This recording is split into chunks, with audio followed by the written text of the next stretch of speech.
Back to the channel, guys. Let us talk about the events. Now, first question is where you can actually see your events.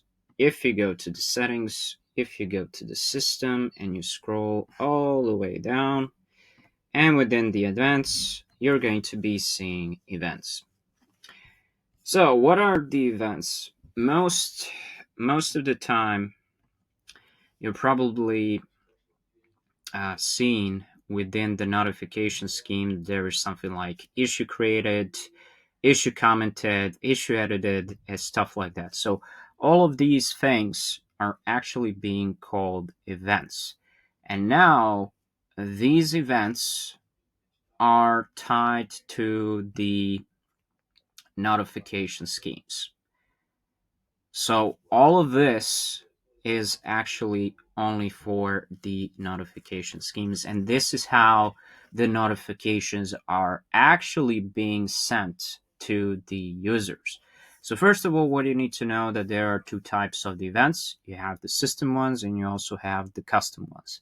The system ones are already defined within the Jira itself. The custom ones are actually the ones that the users can create themselves. So, of course, there are two statuses, active and inactive. What active means is basically, well, it's actually being active within a specific scheme. And within that specific scheme, it can also be associated with some of the workflows as well. So it is only possible to delete an inactive custom event, meaning if you have an active custom event, you would actually first need to deactivate it and then delete it as well. Just like when you're having a workflow, you want to add a status to it. First, it needs to be inactive, and then you can set the status, and then you can actually get your workflow updated. I don't know why is it like that.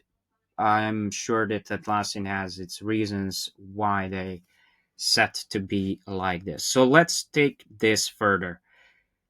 The most famous one is the issue created one, and this is the default template that is being called the issue created, and it's being associated with a notification scheme, which is the default notification scheme.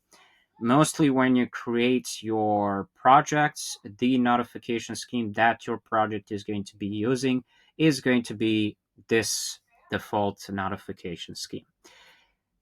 On the right side, we have the column associated workflows. Within the associated workflows, what we can actually indeed see in here are all of these workflows, but we have in which statuses they have indeed been defined. Now, in the statuses that it has actually been defined is that this actually happens within the post function itself. And as you can see in here, it's saying fire issue created event that can be processed by the listeners. So that is actually something that is being done indeed. And that is how you also get these notifications as well. So when it comes to the notifications themselves, there is possibly going to be, uh, let's not talk like I know something that basically it's engraved in my head, and I'm like talking about it like I know, um, like I know how it's the picture of it, right? And I would actually suggest to you that as well. Don't memorize things.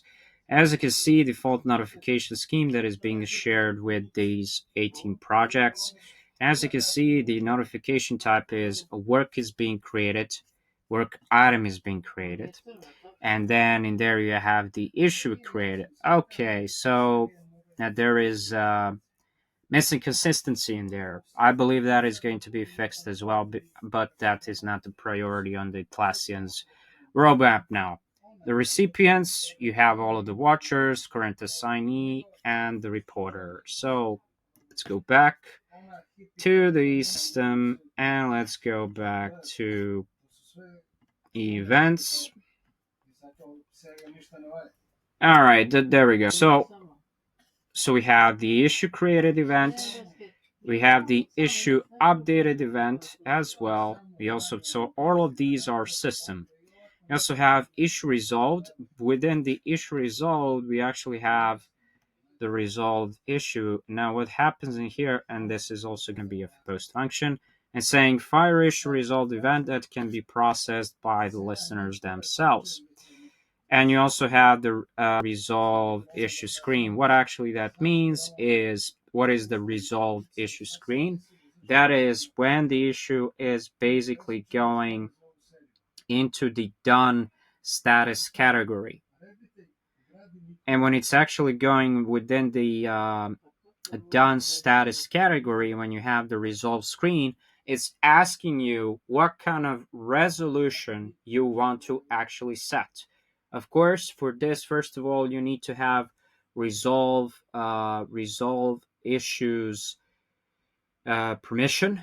There is one thing that you need to have, and you also have the need to have the transition issues permission as well, because you need to move from one status to the another status, which is actually in this case the done status. All right, so these are the ones. So as you can see, all of these events are actually the ones. So we have also defined as the as a generic event, right? And this is also a question like, what is Jira generic event? And if we actually go and see here, what is the difference? So it's saying it's a system-defined event that can be triggered by workflow transitions.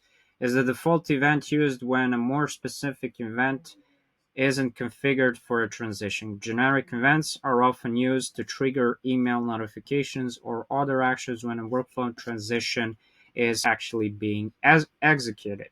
So as you can actually see in here, we have most of these are create, and as you can see by it, and also there is work stopped. So there is like stop progress or whatever it is. But in here, you have all of these transitions in here.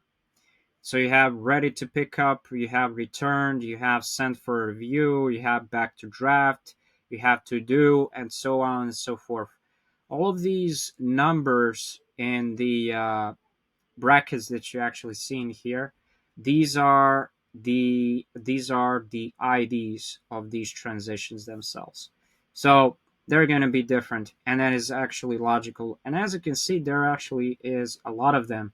So if I click on one of them, and it's saying that basically we have the resolve this issue transition, and we also have the resolve issue screen as well that is being added in here. And we have a firing a generic event that can be processed by the listeners. That is one of them. But what about the others? For example, ready to approval, right? So it's going from draft to ready to approval, and it has this fire generic event that can be processed by the listeners. So by the definition itself, it is actually triggering a notification that is being sent uh, based uh, based well on the event, based on the event itself. So in here, you also have the option to add a new event in here if you want. You can also choose some of the templates in here. No, you cannot create your own templates.